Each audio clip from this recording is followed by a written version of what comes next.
Nagpapasalamat po tayo sa Panginoon sa online Bible study po natin ngayong gabi.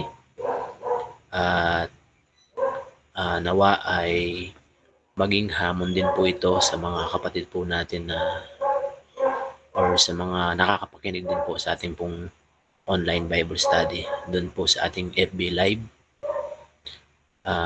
Marahil ay sa ating pong pag-uumpisa, marahil ay awitin po natin itong page 205, yung No One Ever Cared For Me.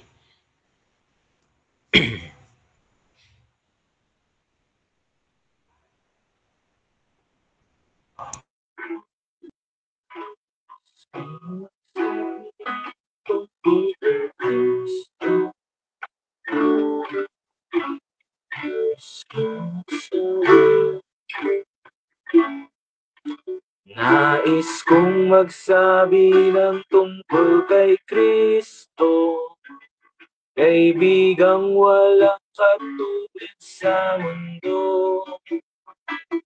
Sasabihin kung paano ako'y binago, na di nagawa ng sino mang tao.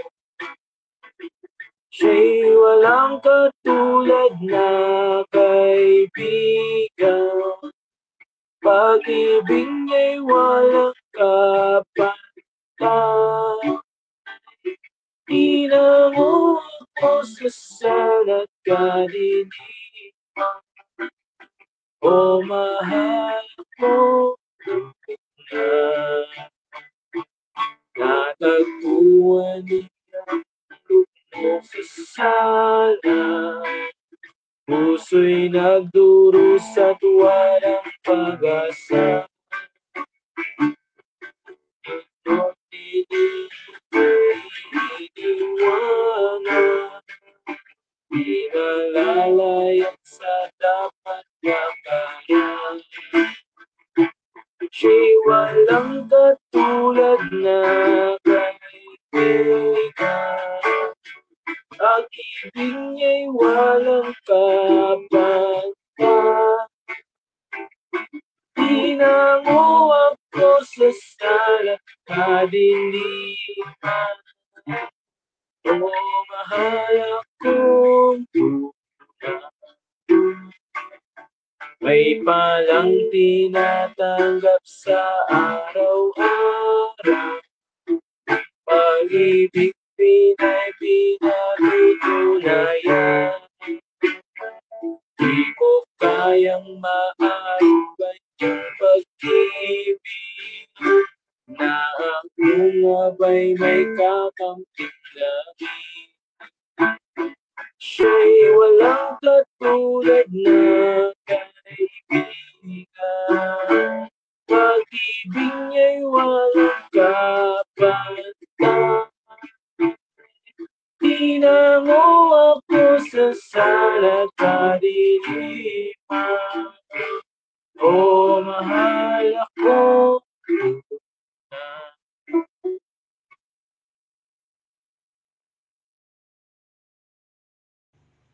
Sige po, maraming salamat po. At para po sa ating pong opening prayer, siguro kausapin po natin si Brother Anthony na pangunahan po tayo.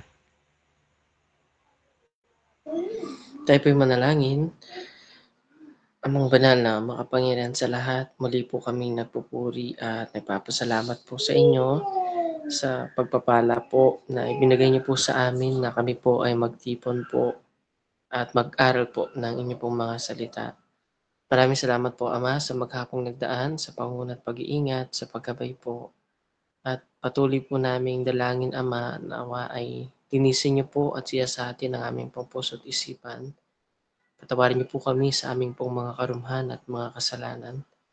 Hiningi po namin ang patnubay po, lalong-lalo na sa anak po na inyo pong gagamitin sa pagtuturo, pagbubulay ng inyo pong mga salita. Kayo po ang manguna po sa kanya. At ganoon din po sa bawat isa po sa amin. Bigyan niyo po kami ng puso na may pagpapakumbaba at tanggapin po namin ang inyo pong mga salita. I-bless niyo po ang bawat isa at i-bless niyo rin po ang mga kapatiran po na kasama namin sa Facebook Live at ang mga maaabutan po ng inyo pong mensahe sa gabi pong ito. Maraming salamat po, Ama, sa inyo po namin pinagkakatiwalang lahat. Pinabalik po namin ang pagpupuri at pagsamba sa tayong pangalan po naming Panginoong Jesus.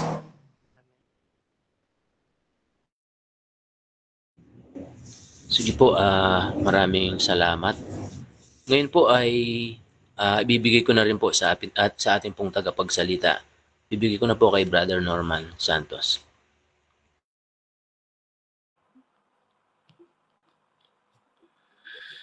Isang mapagpala at mabiyayang gabi po sa bawat isa po sa atin.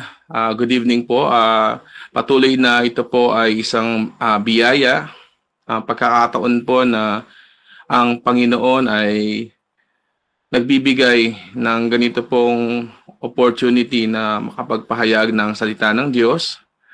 At para po sa atin pong pagbabatayan ng ating pong pagbubulay sa isang maikling pagbubulay ng salita ng Diyos dito po sa Colossus chapter 4 verse 6. Colossus chapter 4 verse 6.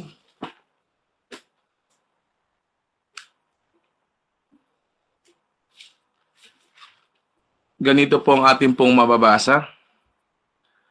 Ang inyong pananalita naway laging may biyaya na magkalasang asin upang inyong maalaman kung ano ang nararapat ninyong isagot sa bawat isa. Dito sa mababaw na salin ay akin din babasahin. Colossus chapter 4 verse 6. Sikapin ninyong laging maging kaaya-aya at kapaki-pakinabang ang inyong pananalita sa kanila at matuto kayong sumagot ng tama sa lahat ng tao. Tayo po muna ay saglit po na manalangin, humingi po ng patnubay at gabay po sa atin pong Panginoon. Let us pray po. Ama naming Diyos na banal, dakila at makapangyarihan po sa lahat, lubos ka po naming pinupuri, Ama, at pinasasalamatan po sa napakabiyayang oras po na inyo pong pinagkaloob po sa amin po ngayon.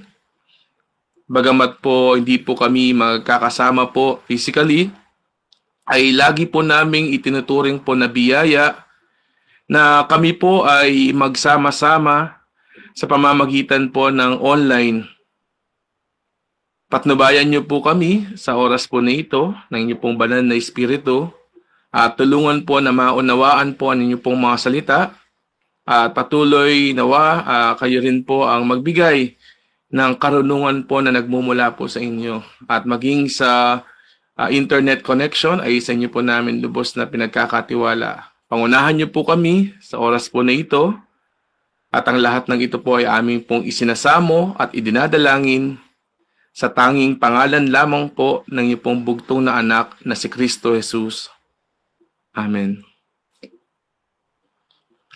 Dito po sa atin pong pagbabasehan ng ating pong maikling pagbubulay po, marahil ay dito po makikita po natin kung paanong sa pagkasulat po ni Apostol Pablo sa mga taga-Colosas, isang habilin po ang kanya pong ibinigay sa mga mananampalataya po dito po sa Colosas, lalo na po sa pakikitungo po sa mga hindi mananampalataya. At marahil din ay mamaya titingnan natin sa ating pong pagbubulay kung paanong ito pong ating pong pagbubulayan ay maaari din na makapagbigay ng kalakasan din sa atin bilang mga mananampalataya. Dito po sa atin pong nabasa na teksto, ang sabi po dito, let your speech be always with grace. Bagamat ito ay napaka-particular po na ating pong pagbubulay na bahagi po ng ating pamumuhay sapagkat sa araw-araw po tayo po ay nakikipagtalastasan, tayo po ay nakikipag-usap, tayo po ay nakikipagsalitaan po sa mga taong nakakasalamuha po natin sa araw-araw. Ngunit ano po ang nais po na bigyan po ng mensahe po sa atin ng Panginoon sa tuwing tayo po ay nakikipag-usap, nakikipagsalitaan, lalo na po sa mga di mananampalataya. Una, nais ko pong tignan dahil po nakapaloob po sa ating pong teksto ang salitang seasoned with salt. Bagamat ako po ay hindi po talaga biyasa sa pagluluto o hindi talaga po madalas nagluluto sapagkat halos sa labas po ay doon po namin nabibili po ang aming pong mga kinakain. Pero nais ko pong bigyan din po ng mga background po ng importance po ng salt sa mga pagkain po. Akin pong na-research po dito po sa Google po ang ano po yung naidudulot po ng asin o yung salt. Una po, makita po natin ang salt o asin, enhanced flavor.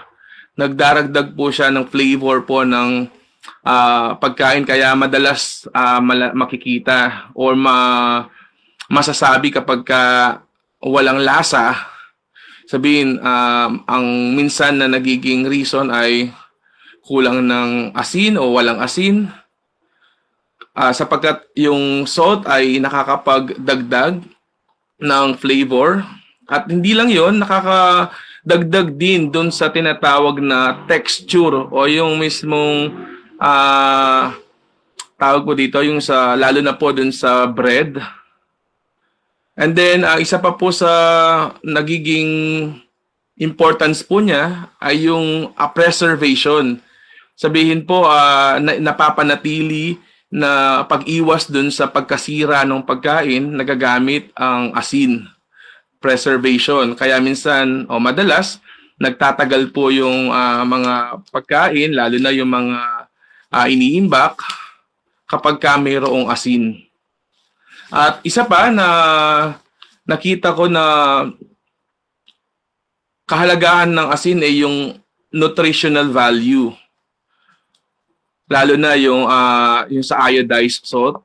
Ayun, mayroon siyang nutritional value. At dun sa bahagi dun sa texture kanina na aking binabanggit din, dun sa bread, ganun din sa meat, nakapagdaragdag ng moisture. Dun sa mismong karne. At bagamat secondary lang, ito ay nakadaragdag din yung color ng mismong pagkain. So matotal sa pagdating sa pagkain, particular yung importansya ng salt o yung asin pagdating dun sa lasa at yung safety ng pagkain. Dito sa ating pinagbubulayan, maraming mga tagapag-aral ng Biblia at mamaya titignan din po natin kung ano din ba ang salt, paano ginamit ang asin sa iba't ibang mga salita ng Diyos, kung paanong sa Bible ay nagamit siya sa bayang Israel sa kanila din paraan at ganun din yung yung mga biblical na mga implications o mga nais ipakahulugan ng salitang asin. Ilan sa mga nag-aaral sa Biblia, ang asin ay tinutukoy din sa profitable, kapaki-pakinabang, sapagkat nakita natin dun sa ating paglalarawan kanina ng salt kung paano nakita natin na ito ay nakakapagpaiwas dun sa pagkasira ng pagkain. Sa salt, yung salt biblically, it can also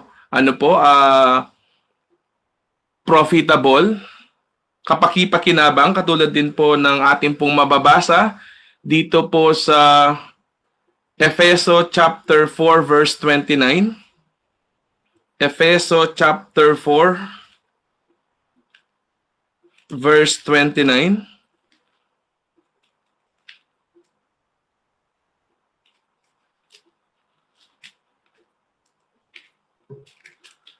Ganito pong ating pong mababasa, Efeso chapter 4 verse 29. Anumang salitang mahalay ay huwag lumabas sa inyong bibig, kundi ang mabuting ikatitibay ayon sa pangangailangan upang makinabang ng biyaya ang mga nagsisipakinig. Ang pananalitang may asin, seasoned with salt, ay mayroong pakinabang na nagbibigay siya ng, ayun yung kanina na ating napapag-aralan, is a profitable, pakinabang. At ilan din sa mga nag-aaral po ng Biblia, ang salitang asin ay nangangahulugan din siya ng wisdom, karunungan, at yung grace na atin din po na nabasa po dito upang makinabang ng biyaya ang mga nagsisipakinig. Sa madaling salita, dito po sa atin pong paglalarawan ng asin sa pagkain at ganun din sa mga salita ng Diyos sa ating pananalita, ay tumutukoy kung paanong ang ating pananalita ay dito po sa ating pong pinag-aaralan sa Colossus chapter 4, balik ko lang po sa verse 6. Upang inyong maalaman kung ano ang nararapat ninyong isagot sa bawat isa. Ayun po yung sa karunungan kanina. At ito po ay maging kapaki-pakinabang. Isang hamon na isinulat ni Apostol Pablo sa mga mananampalataya dito sa Colossus. Particular sa pakikitungo sa mga di mananampalataya. At ganun din sa Biblia ay makikita natin kung paanong ang asin ay tumutukoy din sa tipan, sa pangako ng Diyos sa bayang Israel, kung paanong ito ay nagamit sa paghahandog. Dito sa Leviticus chapter 2 verse 13. Leviticus chapter 2 verse 13. Sabi po dito, at titimplahan mo ng asin ang lahat ng alay na iyong handog na harina, ni huwag mong titiising magkulang sa iyong handog na harina ng asin, ng tipan ng iyong Diyos. Lahat ng alay mo ihandog mong may asin. At ganun din po dito sa Matthew chapter 5 verse 13, ako madalas din po na marinig ko sa isang kapatid sa kanyang laging panalangin na bilang mananampalataya, tayo ay magsilbing asin dito sa sanlibutan. Dito sa Matthew chapter 5 verse 13. Sabi po dito, kayo ang asin ng lupa, ngunit kung ang asin ay tumabang, ay ano ang ipagpapaalat? Wala nang ano pamang kabuluhan, kundi upang itapon sa labas at yurakan ng mga tao. Sabihin, hindi na siya kapaki-pakinabang. Sabihin, dito makikita natin kung paanong ito ay maaring makaapekto sa ating patotoo bilang mga Kristiyano, sa ating pangangaral ng mabuting balita ng kaligtasan. Maari ito makasira sa patotoo at ganun din ay maging hadlang sa ating pagpapatotoo tungkol po sa ating pong Panginoong Hesus. Dito po sa ating pong pagbubulay, bagamat ang pananalita ay ng may biyaya at kapaki-pakinabang, ay biyaya na maituturing natin bilang mga Kristiyano. Sapagkat ang banal na Espiritu ang tumutulong sa atin na salitain ang mga bagay ng naayon sa kalooban ng Diyos, at ito'y bahagi ng trabaho ng banal na Espiritu. maging dito po sa mga sasabihin natin lalo tigit kapag sa panalangin. Ang nais ko po dito na bigyan po ng pansin po dito, ang pananalitang tinutukoy po dito ni Apostol Pablo na tagubilin po niya ay hindi maaring magampanan lang o maganap lang sa ating pamumuhay ayon sa sariling karunungan o ayon sa sariling kalakasan natin. Ang mga bagay na tayo ay nakapagsasalita tungkol sa Panginoong Hesus, ang mabuting balita ay hindi bunga ng ating sariling karunungan, hindi bunga ng ating sariling pagsisikap lamang. Ito ay patnubay ng banal na Espiritu din sa ating buhay. Kaya nga ba, ang isang mananampalataya sa pagganap dito sa ating pong pinag-aaralan, sa pagsisikap na maging kaaya-aya at kapaki-pakinabang ating pananalita, upang tayo rin daw ay matutong sumagot ng tama sa lahat ng tao, napakahalaga na bilang mananampalataya tayo po ay kontrolado ng banal na Espiritu. Spirit-filled. At tayo ay magiging kontrolado lamang ng banal na Espiritu kung tayo ay grounded sa salita ng Diyos. Kasi ano ang ating maisasagot? Tulad nga po ng dito po sa pinagbubulayan po natin, upang inyong maalaman kung ano ang nararapat ninyong isagot sa bawat isa. Matuto kayong sumagot ng tama sa lahat ng tao. Saan natin po kukunin ang karunungan, ang mga isasagot, kung di po tayo grounded sa salita ng Diyos? Paano po natin maipapakilala si Jesus sa mga di mananampalataya kung hindi po natin alam ang salita ng Diyos? Kaya nga po, hanggang ngayon po ay nasa isipan ko pa po yung naging maikling pagbubulay din po natin dun po sa Breaking of Bread. Sabi po doon sa, hindi po ako nagkakamali, nasa John chapter 5 po ata yun, yung search the scripture. Ang scripture, salita ng Diyos, ang pinapatotohanan po niya, ang tungkol po sa ating pong Panginoong Hesus. Nasa verse 39 po ata yun.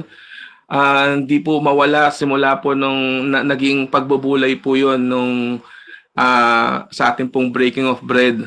Sabi po doon, saliksikin ninyo mga kasulatan sapagkat iniisip ninyo na sa mga iyon ay mayroon kayong buhay na walang hanggan at ang mga ito'y siyang nagpapatotoo tungkol sa akin. Ang sa akin po dito na tinutukoy ay walang iba kundi po ang ating pong Panginoong Hesus. Kaya paano po natin ipapakilala si Jesus sa ibang tao kung hindi po tayo grounded sa salita po ng Diyos? Wala po tayong ganong kasapat na kaalaman tungkol po sa ating pong Panginoong Hesus. Kaya napakahalaga dito po sa ating pong pinag-aaralan, ito pong tagubilin po ni Apostol Pablo sa mga Kolosas, no, ay tagubilin ng may pagpapasakop sa patnubay po ng banal na Espiritu. Hindi po sa ating pong sariling pong karunungan. Dito po sa Luke chapter 12 verse 12, kung paano ang banal na Espiritu, kanina po nabanggit ko po, na sa ating pong pananalangin, ang banal na Espiritu ang tumutulong po sa atin upang sambitin ang mga narapat na sambitin. Dito po sa 12 verse 12, sapagkat ituturo sa inyo ng Espiritu Santo sa oras ding yaon ang inyong dapat sabihin. Pero bago po yung verse 12,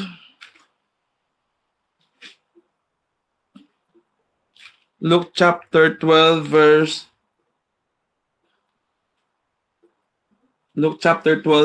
12. Ayun po, bago po yun. Ito po kasi ay kung paanong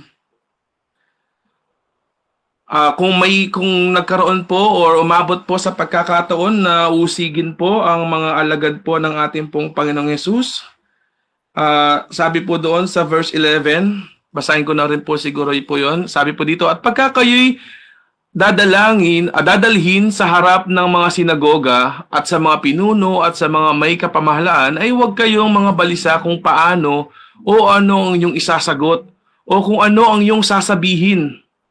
Sapagkat ituturo sa inyo ng Espiritu Santo sa oras ding yaon ang inyong dapat sabihin. Nais ko pong bigyan lang po ng pansin po dito o diin na ang banal na Espiritu ang tumutulong sa atin sa mga sasabihin po natin. Kaya kung sakali po na katulad nga po nung sa ating po pinag-aaralan dun sa Colosas, sa pagharap natin sa mga tao, sa mga hindi mananampalataya, ay tutulungan tayo ng banal na Espiritu. Maging sa ating pong pananalita, naalala ko po tuloy si Moises din po, no? At patuloy din po yung sa minsan nakakaramdam din tayo minsan ng kung di natin po alam kung ano po yung sasabihin.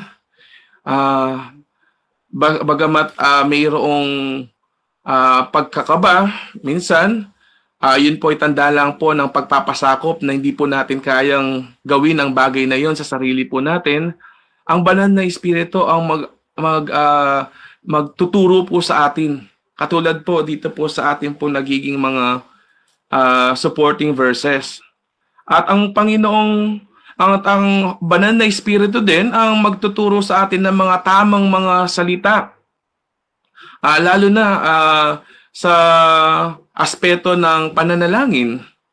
Ang nais ko lang din pong bigyang punto po dito ay ang mga bagay na mabiyaya, pagpapala sa bawat nakikinig o sa ating pananalita na naayon sa kalooban ng Diyos, ay ito ay hindi sa sarili nagmumula.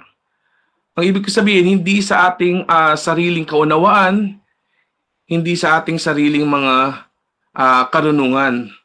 Ito ay sa patnubay ng banal na Espiritu. Dito po sa Roma chapter 8, verse 26 to 27, maging sa mga tamang mga pananalita. Sabi po dito, at gayon din naman ang Espiritu ay tumutulong sa ating kahinaan sapagkat hindi tayo marunong manalangin, bagamat ito ay nasa aspeto po ng pananalangin, ngunit nais ko po bigyan lang po ng pansin po dito, yung patnubay po ng banal na Espiritu maging sa mga salita na mga sasabihin ay siya po ang nagtuturo po sa atin. Dito po sa pagpapatuloy lang po natin, sapagkat hindi tayo marunong manalangin ng nararapat, ngunit ang Espiritu rin ang namamagitan dahil sa atin ng mga hibik na hindi maisasaysay sa pananalita. Verse 27, at ang nakasisiyasat na mga puso'y nakakaalam kung ano ang kaisipan ng Espiritu sapagkat siya ang namamagitan dahil sa mga banal na alinsunod sa kalooban ng Diyos. At dito rin po sa Mateo chapter 10 verse 20, Mateo chapter 10 verse 20, kung saan ito po yung tagpo ng ating pong Panginoong Hesus ay sinugo po niya ang kanyang mga alagad. At kung sila man po ay darating po sa panahon ng pag-uusig, lalo na po dun sa mga di mananampalataya, ito po yung pangako po ng Diyos, no, ng ating pong Panginoong Hesus. Kaya binigay po niya ang banal na Espiritu na magtuturo po sa atin maging sa pananalita din po natin. Dito po sa 20, sapagkat hindi kayo ang mga magsasalita, kundi ang Espiritu ng iyong Ama ang sa inyo'y magsasalita. Andun po yung pangako ng Diyos sa patnubay po ng banal na Espiritu.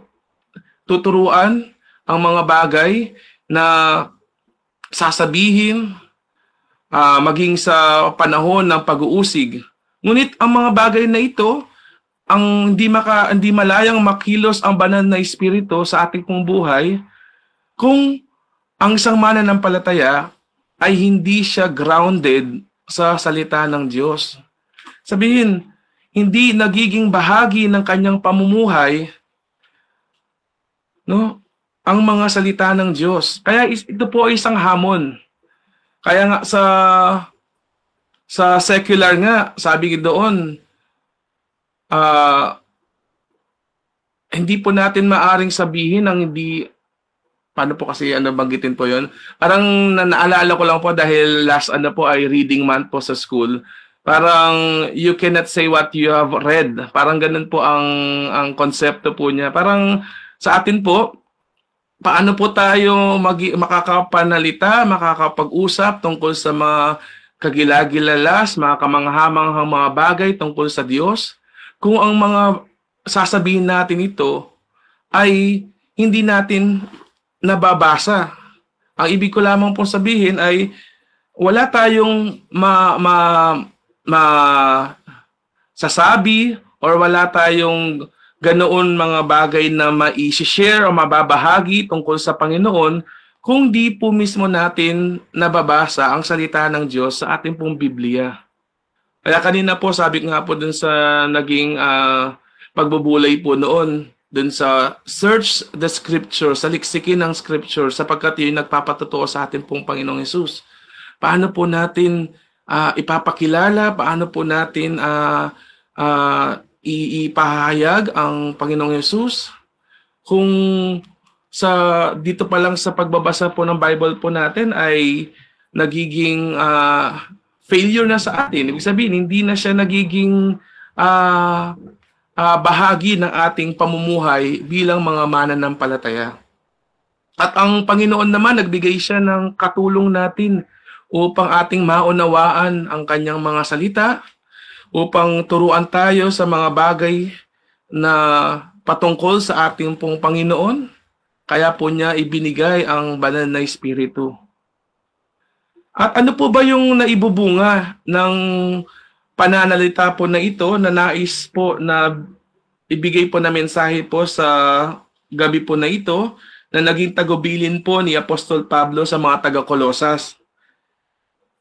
Gayon na lamang na ang nais po naging tagubilin po ni Apostol Pablo na sikapin ng bawat mananampalataya na maging kaaya-aya at kapakipakinabang ang ating pananalita.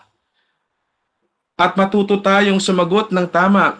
Unang-una, ito ang magdadala sa mga hindi mananampalataya tungo sa kanilang pananampalataya sa Panginoong Hesus. Unang-una, sa ating pananalita, maririnig nila ang mabuting balita ng kaligtasan. Minsan, sa ating mga nagiging patotoo, minsan nahihiya po tayo. Ando na tayo sa punto na nakakausap na natin yung mga hindi mananampalataya, ngunit hindi nabibigyan ng pagkakataon. Minsan, may mga ganun po mga pahintulot, pero tingnan po natin dun sa salita po ng Diyos dun po sa Roma chapter 1 verse 16. Alam ko po, familiar po ito pong verse po sa atin.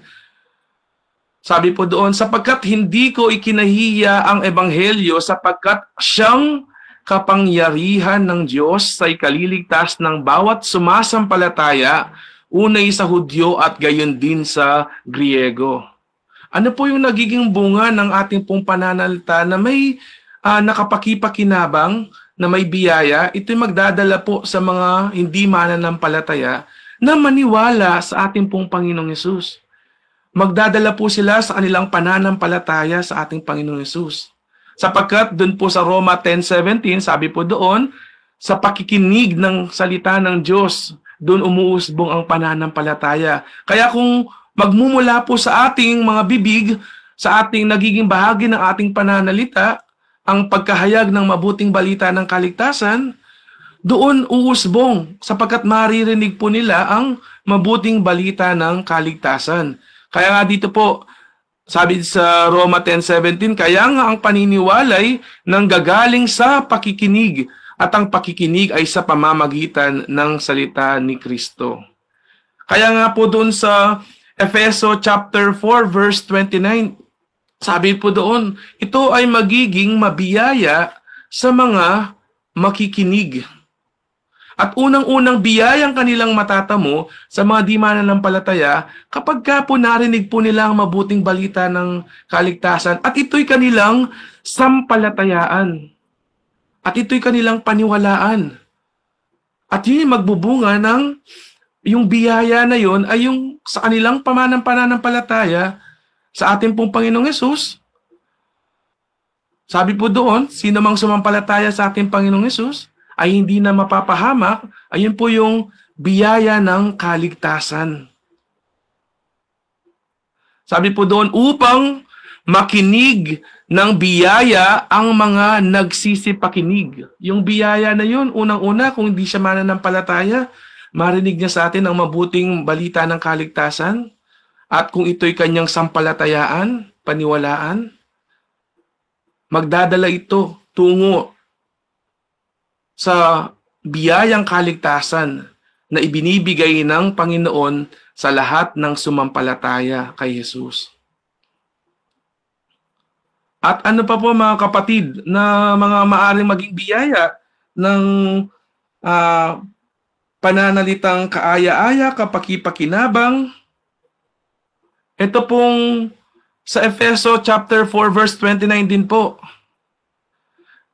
Building others up bilang mga mananampalataya, sabi po dito, anumang salitang mahalay ay huwag lumabas sa iyong bibig, kundi ang mabuting ikatitibay ayon sa pangangailangan upang makinabang ng biyaya ang mga nagsisipakinig. Sa atin naman po ang mga mananampalataya, ang pananalita po na tinutukoy po dito sa ating pong pinagbubulayan, yung pong mga pananalita na nakakapag-encourage po. Hindi po siya nakakapag-discourage. Nakakapag-encourage po sa bawat isa. At ano po yung mga pananalita na nakaka-encourage? Yun din po mga salita po ng Diyos. Kaya ang pag-uugatan po ng ang pananalita po natin ay nandun po sa ating pong pagbabasa sa salita ng Diyos. Yun po magpapaalala po sa atin sa pamamagitan po ng banal na Espiritu sa atin po mga nababasa. At ito'y nagiging pagpapala po sa mga kapatid, pagpapaalala lalo na sa mga kapatid na nanghihina at kung sa atin magmumula ang mga pananalitang makapagbibigay sa kanila ng lakas upang lalong magtiwala sa ating Panginoong Hesus, ito po ay magdudulot ng biyaya. Biyaya sa Kanya at biyaya din sa atin.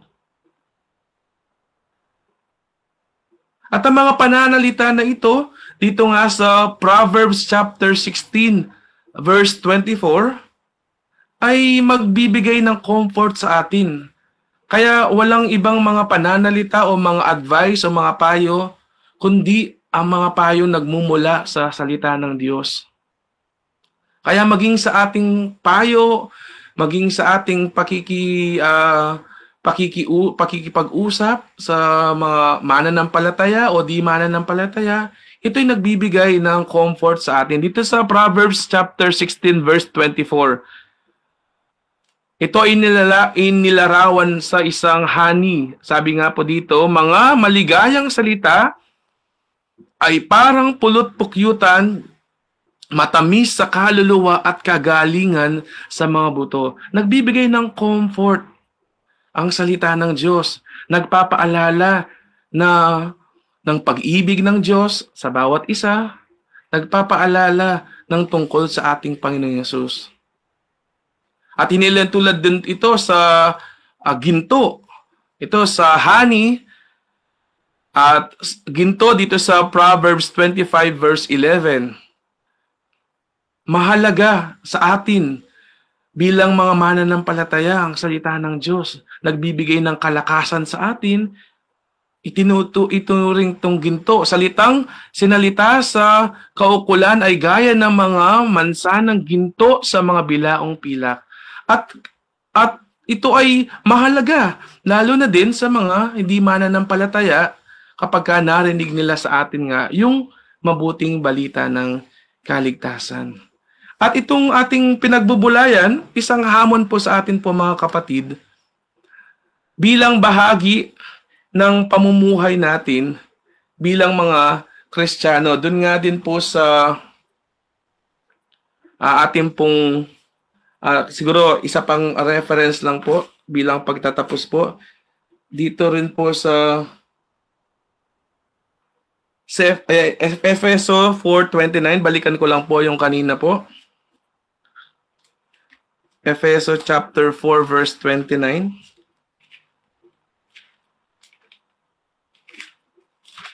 Bilang pagwawakas po, bilang mga mananampalataya na may bagong buhay kay Kristo, isa po ito sa nais din po na masumpungan po sa atin ng Panginoon. Sabi nga po doon, dito po sa mababaw po na salin, bagitin ko lang po muna, huwag kayong gumamit ng masasamang salita, kundi iyong makapagpapalakas at angkop sa pagkakataon upang makapagdulot ng mabuti sa mga nakakarinig. Dito naman po sa ating screen, anumang salitang mahalay ay huwag lumabas sa inyong bibig, kundi ang mabuting katitibay ayon sa pangangailangan upang makinabang ng biyaya ang mga nagsisipakinig. At ito po'y bahagi po ng bagong buhay na ibinigay po ng Panginoon sa atin nung ating pagdesisyonan na tanggapin ang ating Panginoong Hesus bilang Panginoon at sariling tagapagligtas natin. Nawa sa ating naging maikling pagbubulay ay tunay na ito ay nagbigay sa atin ng hamon, ng biyaya, na pagpapala, sapagkat ang pananalita po ay bahagi ng ating pong buhay araw-araw. Bagamat ito ay hindi masyadong napapansin, maaring sa mga nagdaang mga araw, hindi po tayo nagiging aware sa ating conversation, pananalita, kaharap ang mga di mananampalataya, at ganun din ang mga kapwa natin, mga mananampalataya. Isang reminder po sa atin po, nawa ang ating po mga pananalita ay tunay na maging kapaki-pakinabang, maging biyaya po sa bawat nagsisipakinig. Tayo po ay manalangin. Ama naming Diyos na banal, dakila at makapangyarihan po sa lahat, muli ka po naming pinupuri at pinasasalamatan po sa mga sandali po na inyo pong ipinagkaloob po sa amin, sa inyo pong mensahe po sa gabi pong ito. Nawa tunay po na masumpungan po ninyo ang bawat isa po sa amin. Katulad po ng amin pong napag-aralan na ang bawat pananalita po namin, pakikihalubilo, pakikipagtalastasan, ay maging mapagpala at mabiyaya po sa bawat tagapakinig. Lalo na po ang mga nakakasalamuha po namin na hindi mananampalataya. Nawa, marinig po sa amin ang mabuting balita ng kaligtasan upang sa kanila pong pananampalataya sa Panginoong Hesus, sa paghahayag po ng kamatayan, pagkalibing at muling pagkabuhay ng aming Panginoong Hesus, umusbong ang kanila pong pananampalataya. At sa pamamagitan po nito ay makasumpong po sila ng biyayang kaligtasan at buhay na walang hanggan. Patuloy na kami po ay nagpapasalamat po sa hamon po na ito na amin po napag-aralan. Tuloy, ingatan niyo po kami, patnubayan niyo po kami sa amin pong buhay sa araw-araw. Maraming salamat po, Ama, sa lahat ng bagay po na ito na inyo pong pinaalala po sa amin, at ang lahat po ng ito ay amin pong isinasamo at idinadalangin sa tanging pangalan lamang po na iyong bugtong na anak na si Kristo Jesus. Amen.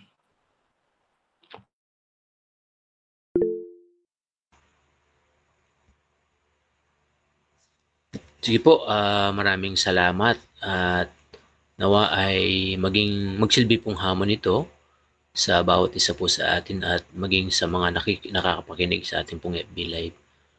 Bilang pangwakas na awitin po, at habang ito po ay ating pinagbubulayan, awitin po natin itong page 165, Tanging kay Kristo.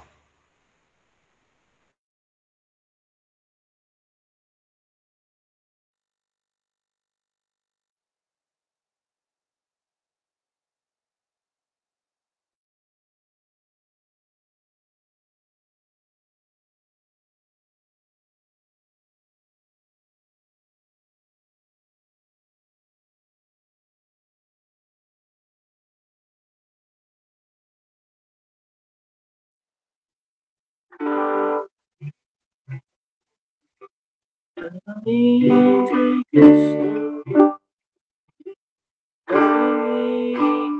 Kristo ang aking buhay at sa Kanya'y laging aakay ang pagkatimay kagaral sa buhay ko para niya sama. Jesus, kung naroon ako, ako'y iyong tunay. Pagkat dahil sa akin, ikaw ay namatay. Kaya't ikaw naman, paglalaanan ang buong buhay ko, Jesus. Magpapailan ka, tangi kay Kristo ang kaligtasan. Ang aking sala'y Kanyang pinasan. Kaya tawag niya'y pag-ibig niya. Ang mayapa ni Jesus sundan. Jesus, kung naroon ako, ako'y iyong tunay. Pagkat dahil sa akin, ikaw ay namatay. Kaya't ikaw na naman ang paglalaanan ng buong buhay ko, Jesus. Magpapailan pa man, tangi kay Kristo ko ibibigay hanggang matapos ang aking buhay upang magamit sa pag-aakay ng magpapagaluwang kaligayahan. Sus, kung maanan ako, ako'y iyong tunay. Pagkat dahil sa akin, ikaw ay namatay. Kaya't ikaw na naman ang paglalaanan ng buong buhay ko, Jesus. Magpapailan pa man.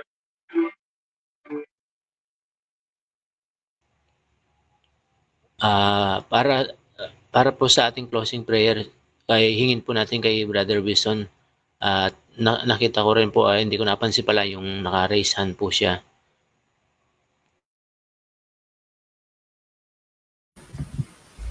O nag-raise hand po ako kasi very important lang po, karagdagan doon sa, although napakaganda po nung ating Bible study, pero gusto ko lang yung context natin kasi ay gusto ko lang liliwanagin yung salitang gracious o yung biyaya, no, yung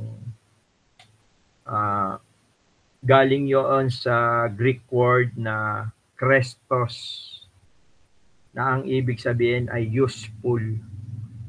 At ibig sabihin ng kapaki-pakinabang, useful, kagamit-gamit. Yung ating salita ay maging kapaki-pakinabang at kagamit-gamit sa pangangaral ng Ebanghelyo. At kasi yun yung konteksto niya, yung si Paul humihingi ng prayer na makapag-preach siya ng gospel. At yung ding sinasabi ni Pablo na season with salt, ang ibig sabihin nun ay preserve, no? At mapipreserve lang ang katotohanan, ang truth, by telling. Yun yung sasabihin natin. Yung to preserve the teaching, the gospel, ay kailangan yun ay message, yun yung pinipreach. At yung season with salt, tandaan natin yung salt is painful sa open wound, no? Pagka merong asin sa sugat nilagay mo, painful yon. Ang ibig sabihin nun, yung conviction. Like doon sa Acts chapter 2, verse 37,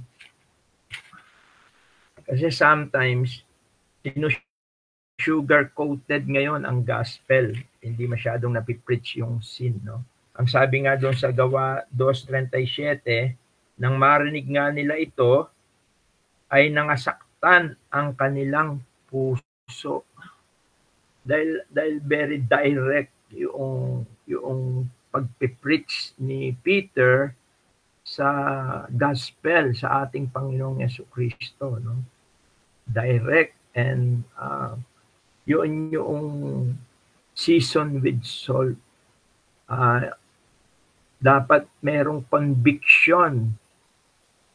Tama yung tinuro ng kapatid natin na both sa nagpipreach, sa nagsasalita at sa nakikinig, same one Holy Spirit yung nagwo-work.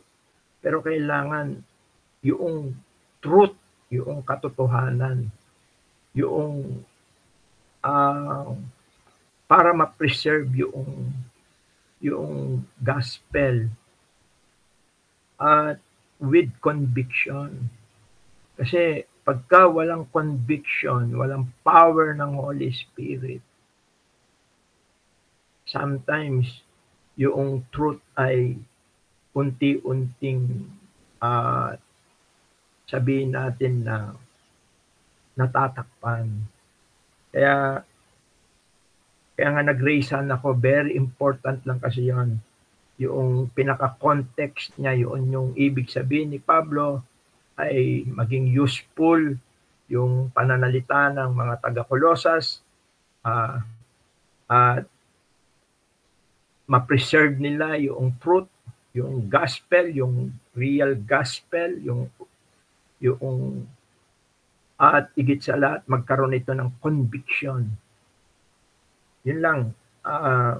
Ayoko lang kasi palagpasin dahil napaka-importante nito yung pinaka-context interpretation niya. Okay, sige, tayo ay manalangin. Ama, salamat po sa gabing ito. Salamat po sa iyong anak na ginamit. Salamat po sa iyong mga salita. Tunay nawa po ang iyong mga salita ay manahan ng sagana sa aming mga puso. Nang sa ganun po ay maging bahagi rin po ito ng aming araw-araw na pakikipag-usap sa mga tao, na ang aming mga salita ay maging kapakipakinabang para sa Ebanghelyo. At higit sa lahat ay sa pamamagitan ng pakikipag-usap ay mapanatili ang katotohanan. At higit sa lahat, tulungan niyo po kami na maging matapang kami na ipangaral ang Ebanghelyo. Ang kasalanan, ang kaparusahan, at higit sa lahat, ang pagmamahal ng aming Panginoon, ang kanyang kamatayan, at ang kanyang muling pagkabuhay. Salamat po sa gabing ito. Pagpalain mo po ang bawat isa. At lalo tigit, dalangin po namin ng iyong anak na ginamit na patuloy na gamitin mo po para sa paghahayag ng iyong mga salita. Ingatan mo po ang bawat tahanan at patuloy na pagpalain mo po kami. Ang lahat po ng ito ay amin pong samot dalangin sa makapangyarihang pangalan po ng iyong bugtong na anak na si Jesus. Amen. Good evening and God bless. Salamat, Brother Norman, sa pangunguna mo sa ating Bible study. Good evening po sa ating lahat.